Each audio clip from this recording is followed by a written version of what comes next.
ఒక తోటలో ఒక కొమ్మలో ఒక పువ్వు పూసింది.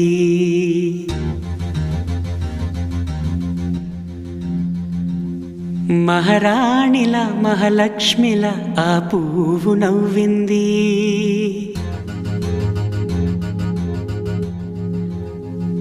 అలాగే నవ్వుతూ ఉండాలని,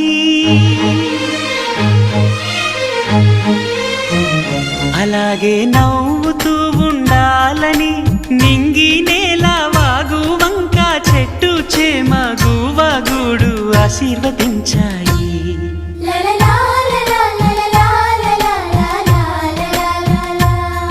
ఒక తోటలో ఒక కొమ్మలో ఒక పువ్వు పూసింది. మహారాణిలా మహాలక్ష్మిలా ఆ పువ్వు నవ్వింది.